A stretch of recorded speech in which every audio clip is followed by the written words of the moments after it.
देखिए आपका सीआरपीसी चल रहे थे और सीआरपीसी में आपका वारंट, पहले हो जाए चैप्टर, वारंट के बिना गिरफ्तारी पढ़ाई जा रही थी। और इसमें आपका जो सेक्शन चल रहा था वह आपका 53 हम बताए थे कि पुलिस अधिकारी की प्रार्थना पर चिकित्सा व्यवसायी द्वारा अभियुक्त की परीक्षा। यानी कि अगर कोई व्यक्ति अपराध का अभियुक्त है और पुलिस को लगता है, यानी कि आपका कह सकते हैं कि सब इंस्पेक्टर या सब इंस्पेक्टर, यानी कि पुलिस उप निरीक्षक कहा जाता है, या इसके ऊपर के पुलिस अधिकारी को ये लगता मैंने महसूस होता है कि यदि ऐसे अभियुक्त की, बात ना करिए भाई, कहाँ से आवा, बात ना करिए, यदि ऐसे अभियुक्त की आपका शारीरिक परीक्षा यानी कि उसके शरीर की मेडिकल चेकअप कराया जाए तो कुछ एविडेंस मिल सकता है। तो पुलिस अधिकारी की प्रार्थना पर उसका मेडिकल चेकअप होगा रजिस्टर्ड चिकित्सा व्यवसायी द्वारा, और एक एक छोटी छोटी बातें उसके शरीर पर जो पाई जाएगी लिखी जाएगी। अब उसमें कौन कौन सी बातें लिखी जाएगी तो डिटेल में थोड़ा बताया गया है कि परीक्षा में आपका खून, खून के धब्बे, सीमन, लैंगिक अपराधों की दशा में स्वाब, थूक, श्वेत, बाल के नमूने, अंगुली के निशान इत्यादि। अब उतना, और निर्भया कांड बताया गया था, अंगुली के निशान क्या कहे उसके शरीर पर पाए गए हैं कि नहीं, क्योंकि भाई जो व्यक्ति खरोचा होगा, आपका अगर डीएनए मिल गया यानी कि ये व्यक्ति घटना स्थल पर था, तभी तो अंगुली के निशान पाए गए हैं इत्यादि। इसके बाद आइए आपका 53A। ये भी आपका 53A देखा जाए सीआरपीसी, दुराचार के अपराधी व्यक्ति की चिकित्सा व्यवसायी द्वारा परीक्षा, ये भी काफी महत्वपूर्ण है। देखिए आपका कंसेप्ट भी बताया गया था कि अगर आपका दुराचार के शिकार महिला पूछ दे तो महिला के लिए स्पेशल सेक्शन बना है आपका 164A। और इसी में आपका पूछ दे कि आपका जो अभियुक्त है उसकी शारीरिक परीक्षा, तो अभियुक्त की शारीरिक परीक्षा का प्रावधान किया गया है आपका 53A में। दोनों एक साथ पढ़िएगा आपका 53A में। देखिए आपका क्या बताया गया है, आपका ये जो धारा है ये बाद में जोड़ी गई 2005 में और 23 जून 2006 से लागू है।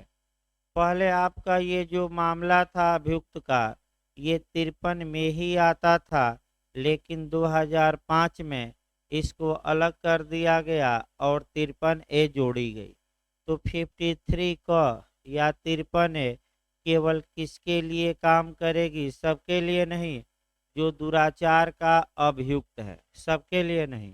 देखिए भाई आपका ये, जब जब किसी व्यक्ति को बलात्संग या बलात्संग करने का प्रयत्न करने का अपराध करने के आरोप में अरेस्ट किया जाता है और यह विश्वास करने का उचित आधार है कि इस व्यक्ति की परीक्षा से ऐसा अपराध करने के बारे में एविडेंस प्राप्त होगा, तो सरकार द्वारा या किसी लोकल अथॉरिटी यानी कि स्थानीय प्राधिकारी द्वारा चलाए जा रहे अस्पताल में नियोजित नियोजित किसी रजिस्टर्ड चिकित्सा व्यवसायी के लिए और उस स्थान से जहां अपराध किया गया है 16 किलोमीटर की परिधि के भीतर ऐसे चिकित्सा व्यवसायी की अनुपस्थिति में उप निरीक्षक से अनिम्न रैंक के पुलिस अधिकारी के निवेदन पर किसी अन्य रजिस्ट्रीकृत चिकित्सा व्यवसायी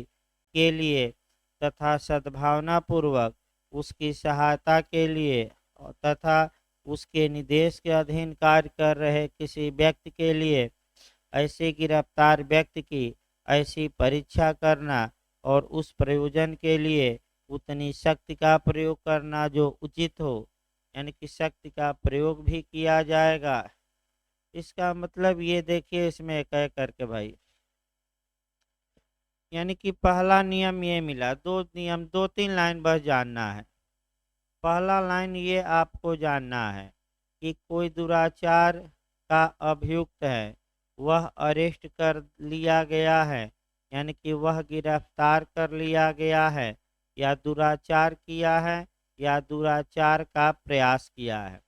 और सब इंस्पेक्टर या उसके ऊपर के पुलिस अधिकारी को लगता है कि अगर इसकी शारीरिक परीक्षा कराई जाएगी तो इसके शरीर से कुछ साक्ष्य मिलेगा। तो ऐसी दशा में पहला नियम यह है कि सरकार द्वारा सरकारी डॉक्टर से परीक्षा कराई जाए। सरकारी डॉक्टर न मिले तो जो लोकल अथॉरिटी होती है, नगर निगम, नगर पालिका इत्यादि, इनके जो डॉक्टर हैं उनसे परीक्षा कराई जाए। और अगर अस्पताल 16 किलोमीटर से अधिक क्या है, दूर है, तो नज़दीक के किसी प्राइवेट डॉक्टर से भी, जो रजिस्टर्ड हो, ये नहीं कि रजिस्टर्ड ना हो, प्राइवेट डॉक्टर से भी ऐसे अभियुक्त की परीक्षा कराई जा सकती है। लेकिन सरकारी डॉक्टर कितना दूर हो, हाँ 16 किलोमीटर से अधिक, बस ये लाइन। अब जब परीक्षा होगी तो एक एक छोटी छोटी जो बातें हैं जो आपने 53 में देखा, वह बहुत डिटेल में लिखी जाएगी। यानी कि क्या क्या लिखा जाएगा, आपका खंड 2 में आपका डिटेल में बताया गया है। अभियुक्त का और उस व्यक्ति का नाम जो उसे लाया है पता लिखा जाएगा। अभियुक्त की एज लिखी जाएगी। अभियुक्त के शरीर पर चोट के निशान लिखे जाएंगे अगर है।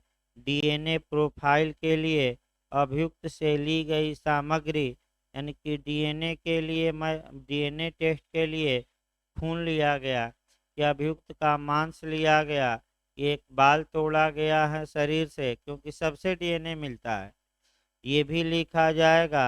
उचित ब्यौरे सहित अन्य विशिष्टियां, यानी कि इत्यादि बातें, यानी कि तमाम बातें क्या की जाएंगी, लिखी जाएंगी। बस इतना ही नहीं, और भी बातें लिखी जाती हैं।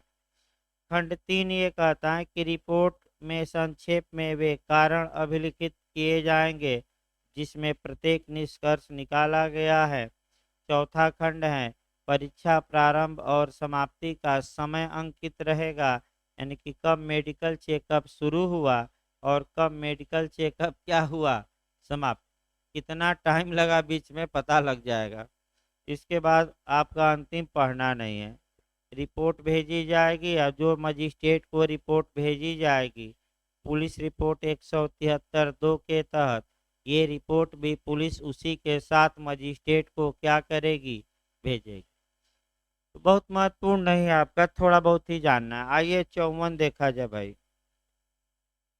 सेक्शन आपका 54, पिछली बार आपका यूपीजे में क्वेश्चन ये बना था। एक क्वेश्चन बनता है भाई आपका 54, आपका क्वेश्चन पिछली बार बना था। आपका गिरफ्तार व्यक्ति की चिकित्सा अधिकारी द्वारा परीक्षा, तो फिर एक बार सतर्क रहना है। आपका 53 में था पुलिस अधिकारी की प्रार्थना पर, 53 में था कि वो भी पुलिस अधिकारी मने ही मांग करता है, लेकिन स्पेशल प्रावधान है दुराचार के अभियुक्त का मेडिकल चेकअप, और 54 में है सबका मेडिकल चेकअप, जितने लोग क्या किए गए हैं, गिरफ्तार। और दुराचार की शिकार महिला आ जाए तो सीआरपीसी की धारा 164(a), भिन्न भिन्न है चारों।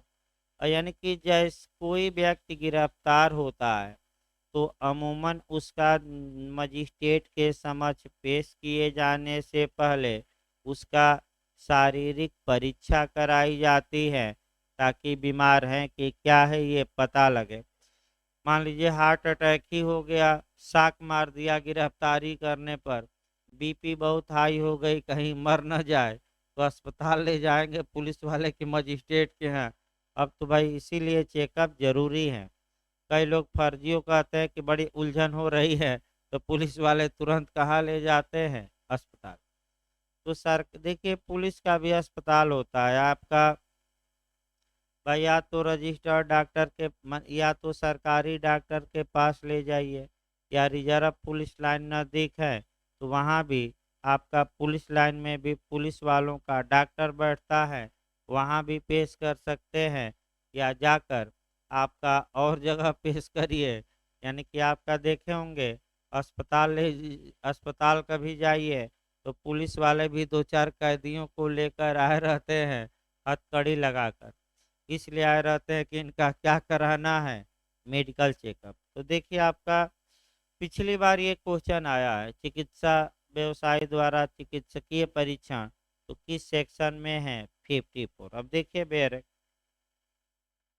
जब कोई व्यक्ति गिरफ्तार किया जाता है तब गिरफ्तार किए जाने के तुरंत पश्चात उसकी केंद्रीय या राज्य सरकार की आपका सेवाधीन चिकित्सा अधिकारी द्वारा, और जहां ऐसा चिकित्सीय अधिकारी नहीं मिले वहां रजिस्टर्ड चिकित्सा व्यवसाय द्वारा परीक्षा की जाएगी।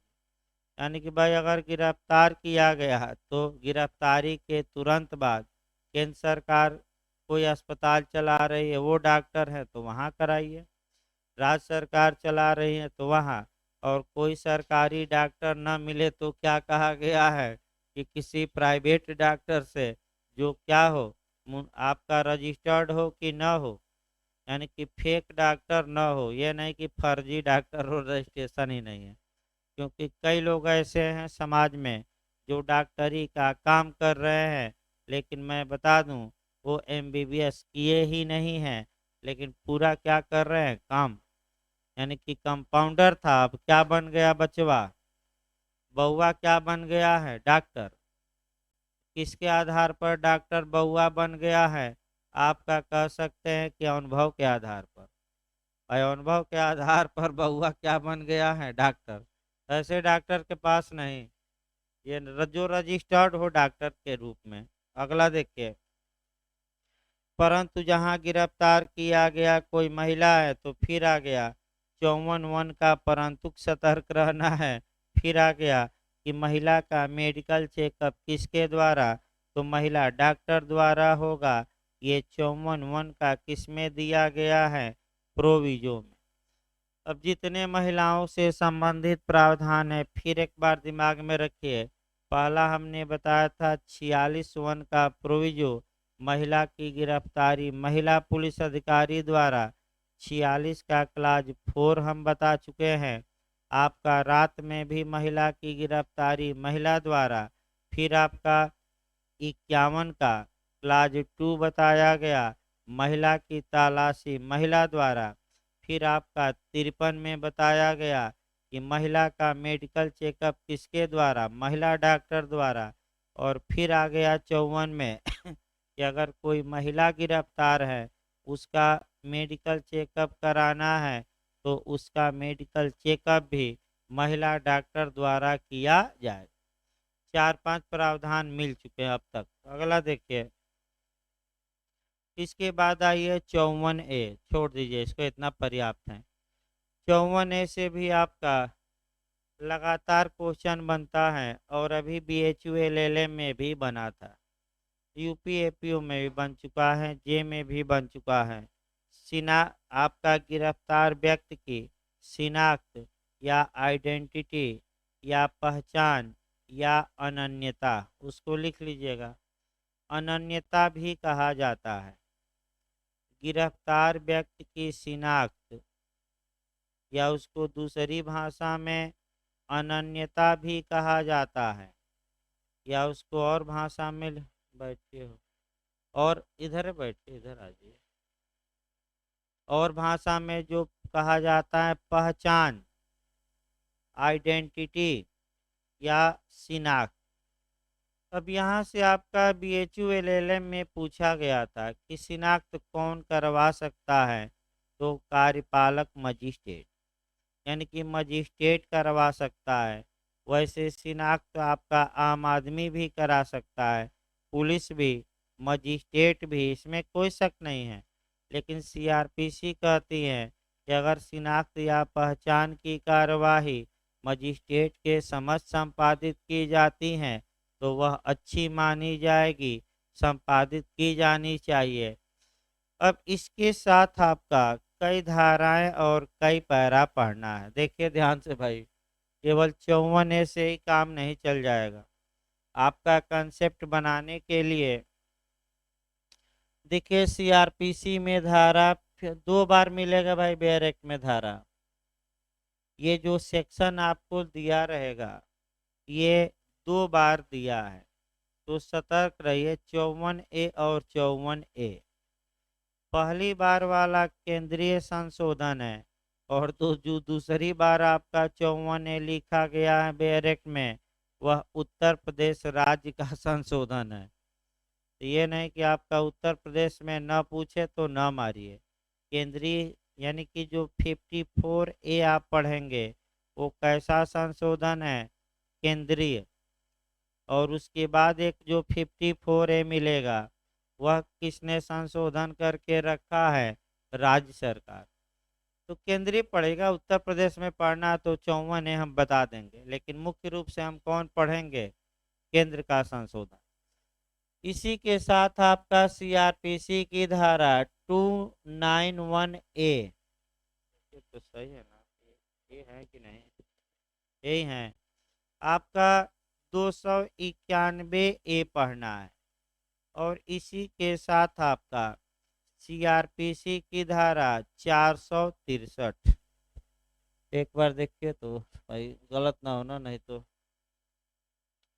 पहचान परेड कराने में कोई मिस्टेक हो गया तो 463 देख लेते हैं भाई।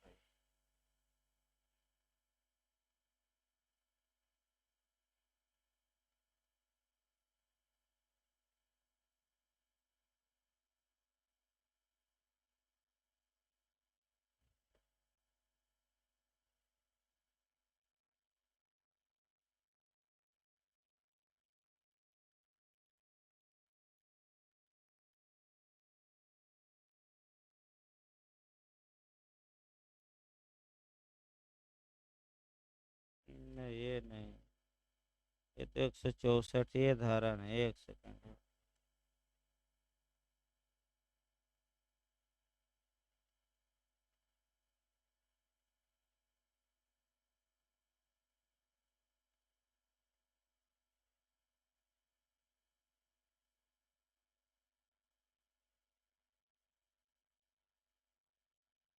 नहीं छोड़ दीजिए इसको, अभी नहीं कोरिलेट करना है।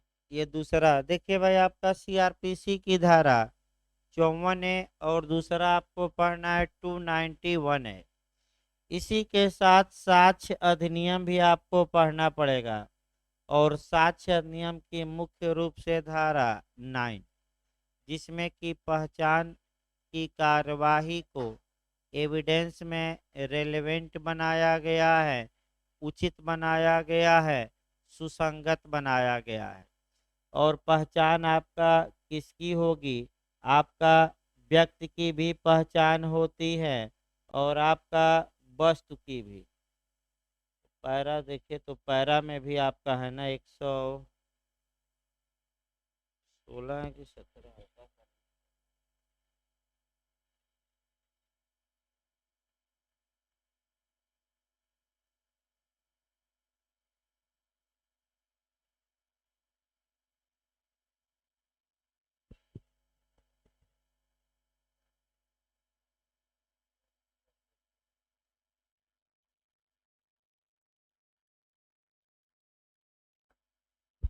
आपका 116 में व्यक्ति और 117 में, देखिए भाई आपका आप डिटेल में देखिए तब बैरक शुरू किया जाए।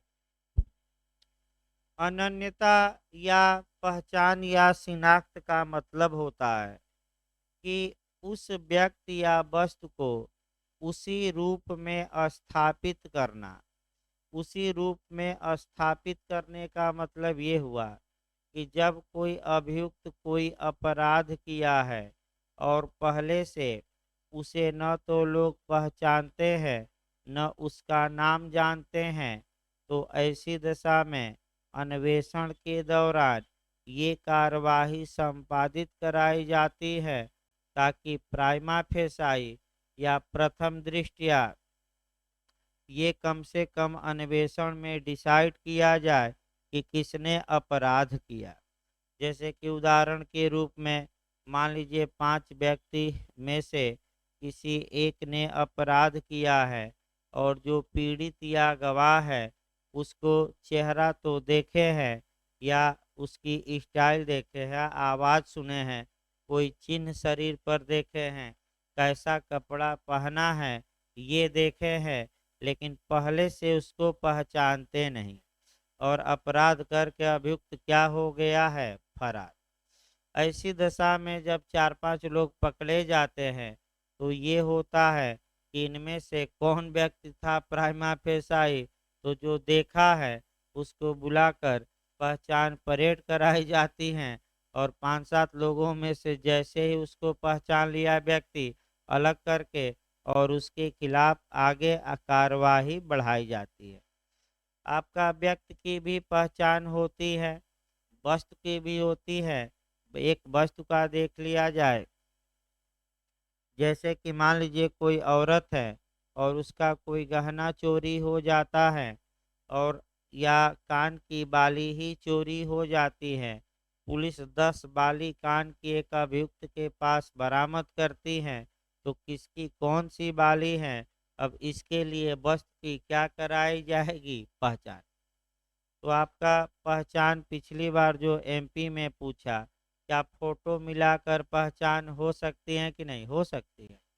चेहरा देखकर और बाल की स्टाइल देखकर और कपड़ा देखकर, शरीर पर चिन्ह देखकर, जैसे टैटू लोग बनवाते हैं, चिन्ह देखकर भी, आवाज़ से, लंबाई से, बोलने की स्टाइल से, तो आपका तमाम प्रकार से पहचान परेड हो सकती है।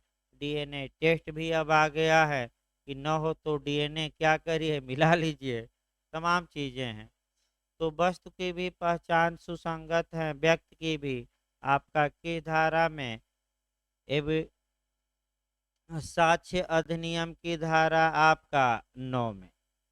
तो उत्तर प्रदेश पुलिस रेगुलेशन 1861 के पैरा 116 में व्यक्ति की पहचान के नियम हैं और 117 में वस्तु के पहचान के नियम।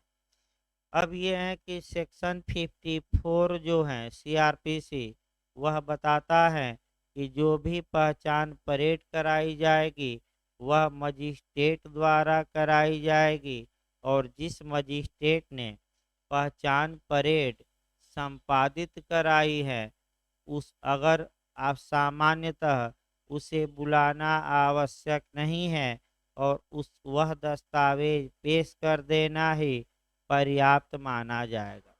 लेकिन अगर अभियुक्त कहे कि मजिस्ट्रेट साहब को बुलाया जाए जिन्होंने हमारी पहचान क्या की थी, करवाई थी, तब तो मजिस्ट्रेट को कोर्ट बुलाएगा और पहचान परेड के बारे में क्या ले सकेगा, साक्ष्य। ये आपका मजिस्ट्रेट वाला जो मामला था बुलाने का, ये सीआरपीसी की किस धारा से गवर्न होगा, 291A, यहाँ से गवर्न होगा भाई। तो आपका देखिए अब बैरक शुरू किया जाए, सामान्य बातें इतना पर्याप्त है।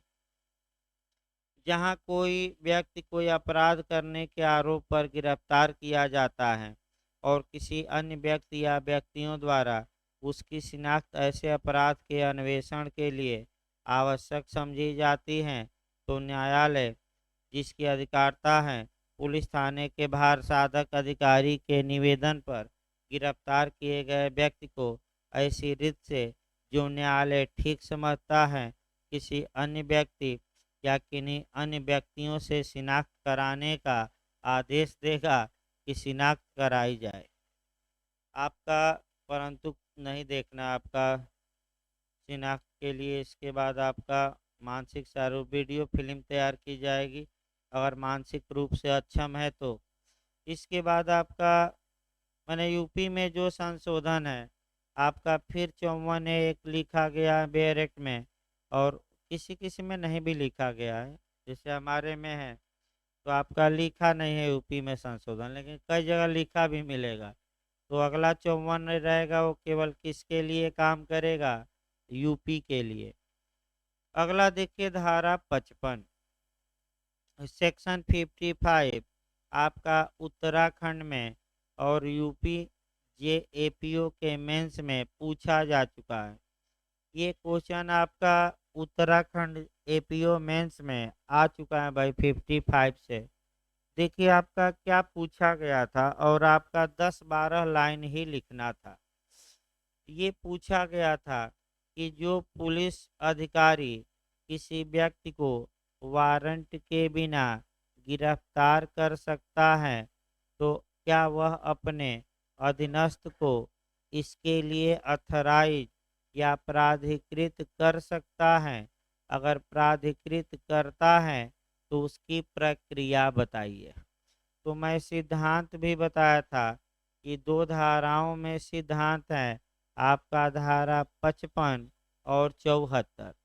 सेक्शन 55 और 74 में आपका एक सिद्धांत समाहित है कि जो प्राधिकारी किसी कार्य को स्वयं कर सकता है वह उस कार्य को अपने सबॉर्डिनेट द्वारा भी अपने अधीनस्थों द्वारा भी क्या कर सकता है? करा सकता है। ये प्रिंसिपल किन किन धाराओं में है? दो धाराओं में, एक 55 और दूसरा कौन है? 74। तो जो पुलिस अधिकारी किसी व्यक्ति को स्वयं वारंट के बिना गिरफ्तार कर सकता है वह अपने किसी अधीनस्थ पुलिस अधिकारी को भी इसके लिए अथराइज कर सकता है, लेकिन मौखिक नहीं। कैसे करेगा? लिखित, और उसका नाम लिखेगा। यही प्रक्रिया आप देखिए आपका भाई। जब 55 अब देखिए, जब पुलिस अधिकारी वारंट के बिना गिरफ्तार करने के लिए अपने अधीनस्थ को प्रतिनियुक्त करता है तब प्रक्रिया 55 सेक्शन में दी गई है। देखिए दो खंड है। पहला देखिए, जब अध्याय 12 के अधीन अन्वेषण करता हुआ कोई पुलिस थाने का भार साधक अधिकारी या कोई पुलिस अधिकारी अपने अधीनस्थ किसी अधिकारी से किसी ऐसे व्यक्ति को जो वारंट के बिना विधि पूर्वक गिरफ्तार किया जा सकता है वारंट के बिना गिरफ्तार करने की अपेक्षा करता है तब वह उस व्यक्ति को जिसे गिरफ्तार किया जाना है और अपराध और अन्य कारण जिसके लिए गिरफ्तारी की जानी है निर्देशित करते हुए लिखित आदेश उस अधिकारी को परिदत्त करेगा जिससे यह अपेक्षा है कि वह गिरफ्तारी करे। और इस प्रकार अपेक्षित अधिकारी उस व्यक्ति को जिसे गिरफ्तार करना है उस आदेश का सार गिरफ्तारी के पूर्व सूचित करेगा और वह व्यक्ति अपेक्षा करे तो वह आदेश क्या करेगा? दिखा सकेगा। यानी कि कुल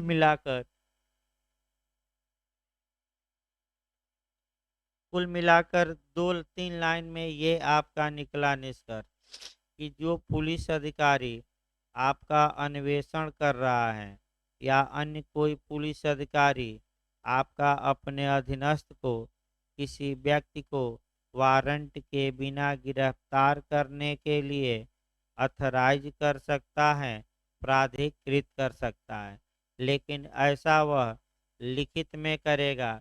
लिखित में वे कारण बताए जाएंगे और जो लिखा जाएगा कागज पर उसमें गिरफ्तार करने वाले व्यक्ति के नाम रहेगा कि किसको गिरफ्तार करना है और उसका पता भी।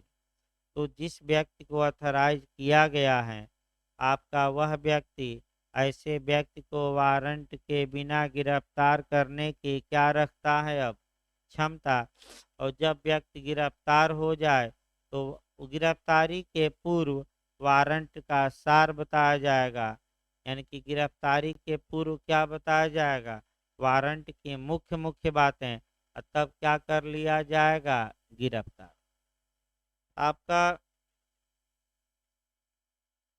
इसके बाद आपका माने देखिए आपका ये कहा गया है दूसरा खंड में कि जो व्यक्ति अथराइज किया है उसकी शक्ति पर कोई विपरीत प्रभाव नहीं पड़ेगा।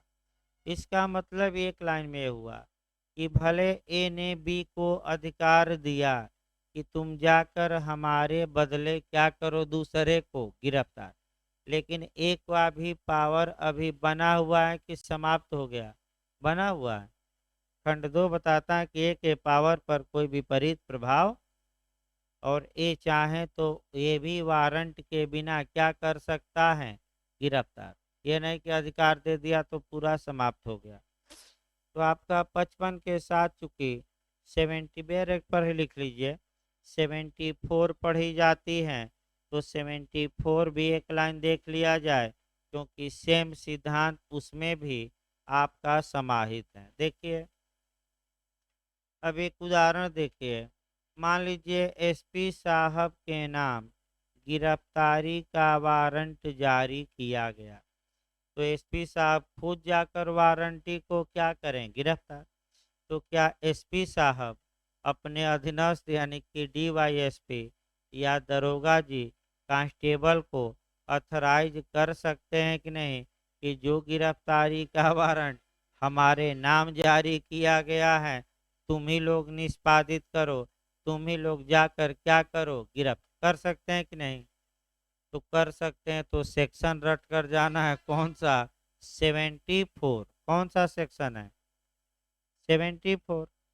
लेकिन मौखिक नहीं करेंगे, वारंट के पीछे क्या करेंगे, पृष्ठांकित करेंगे, और जिस अधिकारी को पावर दे रहे हैं उसका क्या लिखना पड़ेगा, नाम। कि हम तुम्हें पावर दे रहे हैं, हमारे नाम जारी हुआ था वारंट, तुम ही जाकर क्या करो, गिरफ्तार। तो आपका 55 भी समाप्त हुई। 55A आपका फिर क्वेश्चन आ गया, ये भी क्वेश्चन जे में आपका आ चुका है। ये जो 55 जो 55A है, ये आपका 2008 में जोड़ा गया और 2009 से लागू है। आपका ये पूछा गया था, हेडिंग केवल धारा बना गए थे कि गिरफ्तार किए गए व्यक्ति का स्वास्थ्य और सुरक्षा कहाँ दी गई है।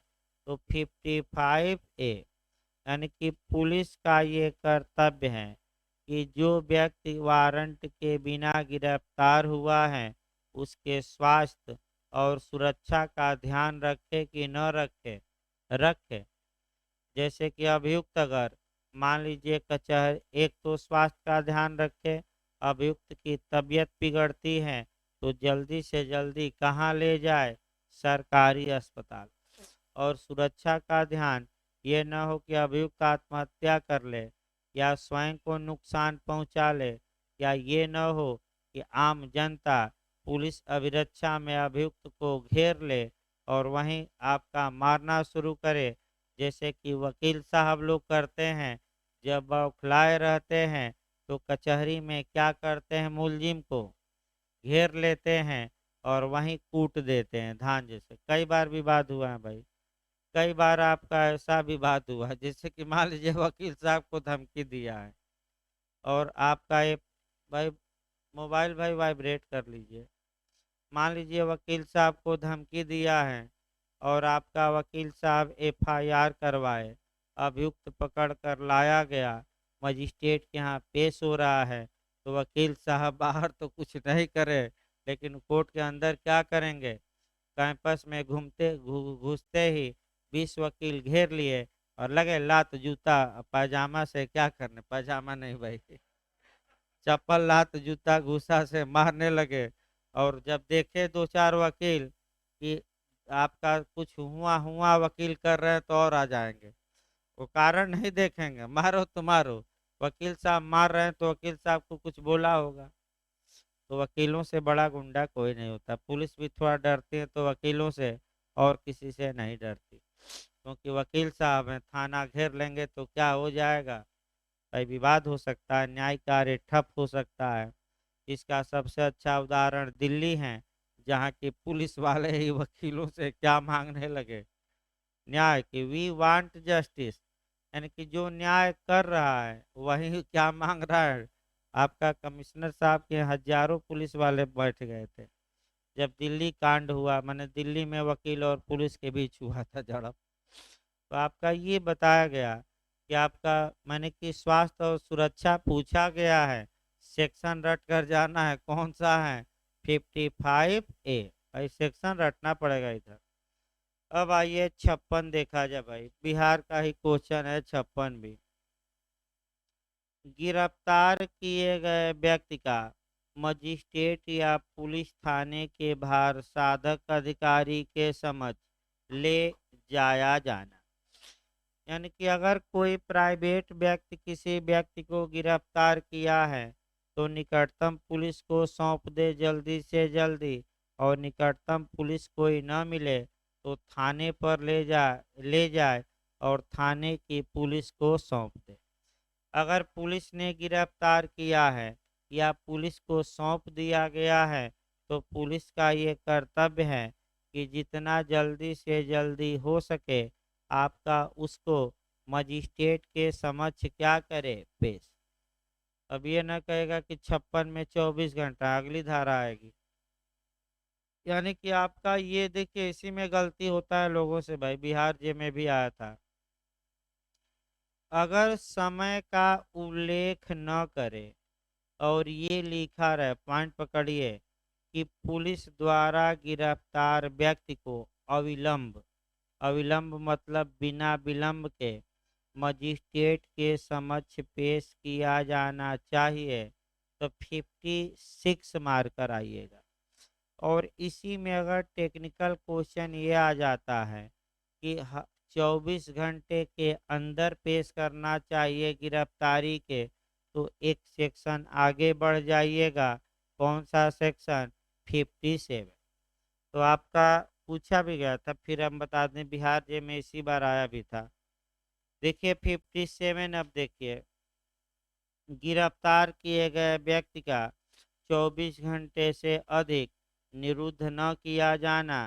यानी कि कोई पुलिस अधिकारी वारंट के बिना गिरफ्तार किए गए व्यक्ति को उससे अधिक अवधि के लिए अभिरक्षा में निरुद्ध नहीं रखेगा, जो उस मामले की सब परिस्थितियों में उचित हैं, तथा ऐसी अवधि मजिस्ट्रेट के धारा 167 के अधीन विशेष आदेश के अभाव में गिरफ्तारी के स्थान से मजिस्ट्रेट के न्यायालय तक यात्रा के लिए आवश्यक समय को छोड़कर 24 घंटे से अधिक नहीं होगी।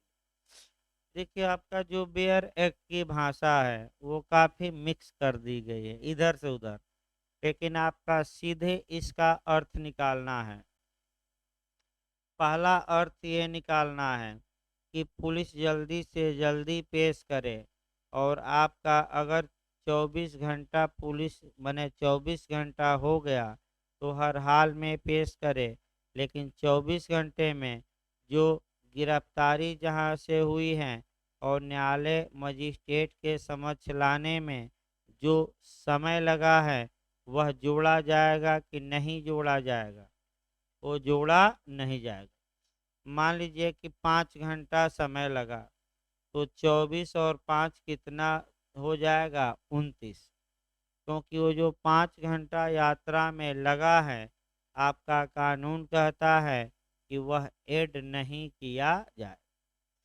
24 घंटे से अगर अधिक निरुद्ध रखना है तो इस धारा में एक सीआरपीसी की धारा भी समाहित है। वह कौन सी है? 167। कि 24 घंटे से अधिक रखना है तो किसका आदेश ले लीजिए? मजिस्ट्रेट का। हम नहीं बता रहे हैं, धारा लिखी गई है। और फिर 167 में ये धारा आएगी, शुरुआती आएगी, कि जब 24 घंटे में अन्वेषण पूरा न हो। तो 24 घंटे का नियम आपका दिया गया है। फिर एक बार देखिए, इस समय इंटरव्यू में कोरिलेट करके पूछा जा रहा है, तो जहाँ जहाँ 24 घंटे का नियम है एक जगह मैं फिर एकत्रित करवा रहा हूँ। ये एक मूल अधिकार है अनुच्छेद 22 के खंड 2 में। ये फंडामेंटल राइट है हमारा, यात्रा के समय को छोड़कर। सीआरपीसी की जहाँ तक बात है, सीआरपीसी में 57 में है, फिर आपका 167 में है, फिर आपका 42 में है, 151 में है, और धारा देखिए तो 75 है ना क्या? नहीं नहीं, 167 तो आ ही गया। वो तो अलग बात है ना, वो तो रिपोर्ट की बात। 167 है भाई, 176 नहीं, वो तो मृत समीक्षा। और 76 है ना। एक दो, देखिए भाई सीआरपीसी में फिर एक बार देखिए, आपका सीआरपीसी में जो ये 24 घंटे के अंदर भाई, ये नहीं कि आपका और भी 24 घंटे का नियम है भिन्न भिन्न के लिए, वो भी मैं बता देता हूँ, नहीं तो फिर कंफ्यूज हो जाएंगे। 164 ए भी 24 घंटे का नियम है आपका। 164 है, यानी कि दुराचार की शिकार महिला की शारीरिक परीक्षा, यहाँ पेश नहीं करना है, यहाँ उसका मेडिकल चेकअप होता है, इसलिए हमने नहीं बताया।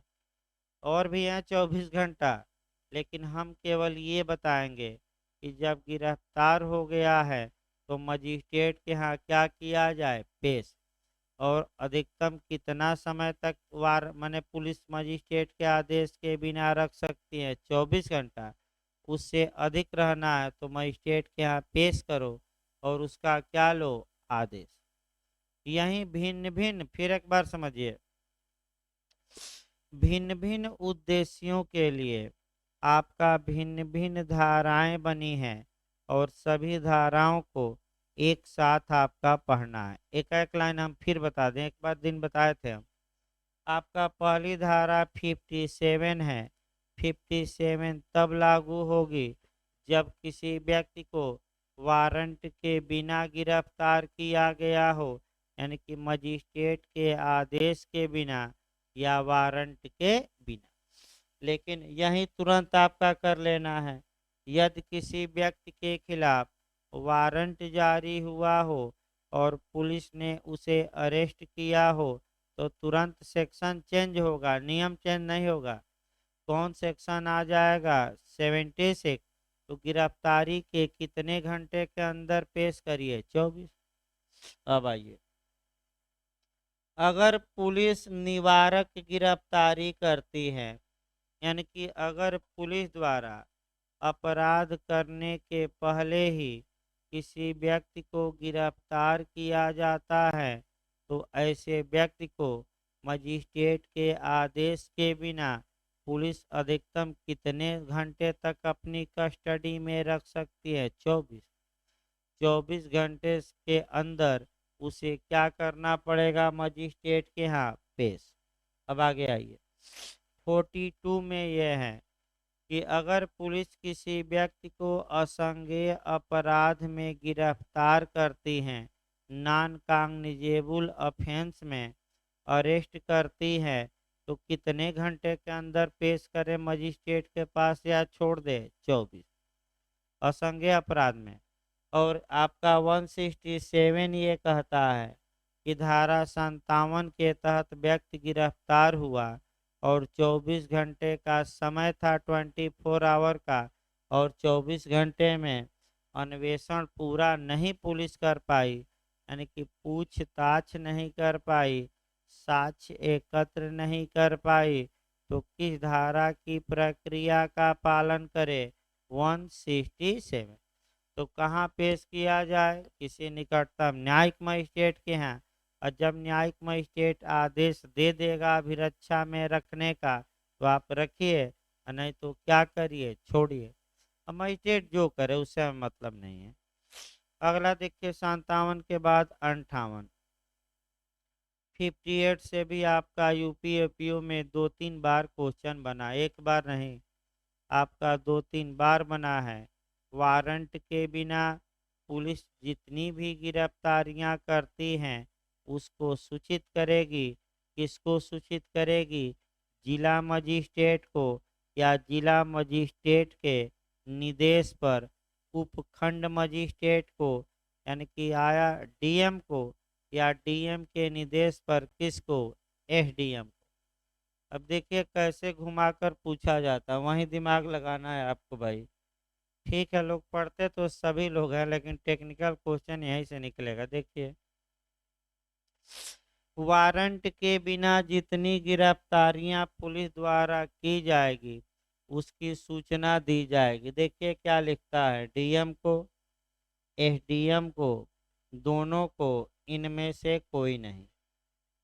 तो आपका गलती होगी, मार देंगे लोग दोनों। बेयर की भाषा देखनी चाहिए। देखिए एक बार भाई, पहला ये है कि किसको सूचना पुलिस दे, जितना लोगों को वारंट के बिना गिरफ्तार की हैं कि हमने इनको इनको गिरफ्तार किया है। तो क्या लिखा है, यहीं बेरक पढ़ना है भाई, पढ़ते तो सभी लोग हैं। आप यहाँ, कोई भी व्यक्ति यहाँ आया है इसीलिए आया है कि सर दो चार टेक्निकल क्वेश्चन बताएंगे, नहीं तो बेरक में तो सब लिखा है भाई, बेरक में तो सब लिखा ही है भाई। आपका तो किसको दिया जाएगा बताइए, डीएम को। एडीएम ना मार दीजिएगा, एडीएम तभी मारना है जब इसके आगे कुछ लिखा रहे। देखिए यहाँ क्या लिखा रहेगा कि डीएम के निर्देश पर एसडीएम को, तब वाक्य सही है। अगर ये डायरेक्ट दे दे एसडीएम को तब ये वाक्य गलत है। तो आपका फिर एक बार देखिए, क्वेश्चन का मॉडल सतर्क रहना है। फिर एक बार हम बता रहे हैं, वारंट के बिना जितने लोगों को गिरफ्तार किया गया है उसकी सूचना किसको दी जाएगी पुलिस द्वारा, तो जिला मजिस्ट्रेट मार कर आइए। किसको, डीएम। अगर उसमें दे कि डीएम को या डीएम के निर्देश पर, ये शब्द लिखना चाहिए, डीएम के डायरेक्शन पर एसडीएम को, सब डिविजनल मजिस्ट्रेट को अर्थात उपखंड मजिस्ट्रेट को, तब ये सही है। और डायरेक्ट लिख दे डीएम को तब ये सही नहीं है, क्योंकि जब तक डीएम साहब डायरेक्शन न दें कि आप हमें सूचना न देकर किसको दीजिए, एडीएम को, तब तक यहाँ एसडीएम को सूचना नहीं दी जाएगी। सतर्क रहिए। कई बार एपीओ में, एक बार नहीं कई बार ये क्वेश्चन रिपीट किया है, एक बार ही नहीं। अगला देखिए धारा 59, पकड़े गए व्यक्ति का डिस्चार्ज, उन्मोचन, छोड़ना। यानी कि जो कोई व्यक्ति पकड़ लिया गया है वह छोड़ा जाएगा। तो छोड़ने के कई तरीके हैं। देखिए 59 है भाई, देखिए आपका क्या बताती हैं। हर जगह न हो, बैठिए। आपका देखिए क्या क्या बताया गया है। पुलिस अधिकारी द्वारा गिरफ्तार किए गए किसी व्यक्ति का उन्मोचन उसी के बंध पत्र पर किया जा सकता है। यानी कि इसका मतलब कि पुलिस माने ऐसे व्यक्ति से बंध पत्र भरवा दे, कहे कि जब जब बुलाया जाएगा क्या करते रहना, हाजिर होते रहना, मैं कहाँ यहीं से क्या कर रही हूँ, छोड़ रही हूँ, जाओ। तो पहला कैसे छोड़ा जा सकता है, बंद पर। दूसरा आपका जमानत पर छोड़ा जा सकता है, गिरफ्तार व्यक्ति को जमानत दे दी गई, जाओ। और तीसरा मजिस्ट्रेट के विशेष आदेश पर, यानी कि मजिस्ट्रेट साहब छोड़ने का क्या दे दिए हैं। बताइए छोड़ने के कितने तरीके हो गए, तीन। कौन कौन, बंद पत्र, दूसरा क्या जमानत, और तीसरा मजिस्ट्रेट का विशेष आदेश। तीनों पर मार कराइएगा। अब आइए 60, निकल भागने पर पीछा करने और फिर पकड़ लेने की शक्ति। आपका पिछले लेक्चर में आपका जब पुलिस एक्ट लिखवाया जा रहा था उसमें भी मैं बताया था। फिर आप देखिए एक बार, उत्तर प्रदेश पुलिस रेगुलेशन का पैरा 148 में बताया था, सीआरपीसी की धारा 48 में बताया था, 60 बताया था, और कौन सा 77। यानी कि सीआरपीसी की धारा आपका जो पढ़ाया गया था ये भले याद ना हो, आपका 48, 60 और कौन सी धारा 77। चारों का उद्देश्य एक ही है, लेकिन थोड़ा बहुत भिन्नता है। देखिए, 148 रेगुलेशन का पैरा बताता है कि किसी व्यक्ति को गिरफ्तार करने के लिए पुलिस कहाँ तक पीछा कर सकती है, तो पूरे भारत में कहीं भी। दूसरा देखिए, वारंट के बिना गिरफ्तार करना है तो पुलिस कहाँ तक पीछा करेगी, पूरे भारत में कहीं भी। कौन सी धारा? 48। अगर अभिरक्षा से निकल भागा या निकल भागने का प्रयास किया, यानी कि कस्टडी से भाग गया, तो तुरंत पीछा किया जाए। और पुनः पकड़ने के लिए कहाँ तक पीछा किया जाए, भारत में कहीं भी। और गिरफ्तारी का वारंट जारी किया गया है तो पुलिस उस व्यक्ति को या वारंटी को कहाँ तक खोजेगी, तो वारंट का निष्पादन कहाँ किया जा सकता है, तो भारत में कहीं भी, पूरे भारत में। तो चारों धाराएं दी गई हैं, मैंने 3 धाराएं और पैरा। अगला ये फिर यूपीजे में आपका पूछा गया था, 60A भी पूछा जा चुका है। अंतिम आपका कि गिरफ्तारी का सर्वथा संहिता के अनुसार ही किया जाना, यानी कि जो धारा 60 क है या 60A है आपका, ये धारा 2008 में जोड़ी गई और 2009 से लागू है, 31 दिसंबर 2009 से। ये धारा हम कह सकते हैं कि एक डिक्लेरेटरी सेक्शन है, घोषणात्मक धारा है।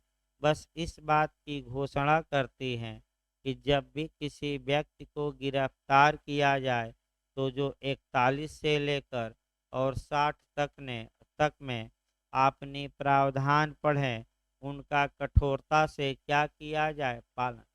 यानी कि गिरफ्तारी मनमानी न हो, अवैध न हो, बल्कि नियमों का क्या करते हो, पालन। तो घोषणा ही तो हुई कि भाई घोषणा की गई, डिक्लेयर डिक्लेरेशन किया गया कि जो भी नियम हो उनका क्या करिए, अच्छे से पालन। तो इस प्रकार आपका इधर के जो सेक्शन थे आपका समाप्त हो गए। क्योंकि 10 मिनट बचा है तो लिखवाया कल ही जाएगा भाई। आपका पुलिस एक्ट ही शुरू करते हैं, क्योंकि 10 मिनट में एक भी क्वेश्चन हो नहीं पाएगा, आधा अधूरा। तभी आपका 15 मिनट बाद भाई पैरा लिखवाया जाएगा।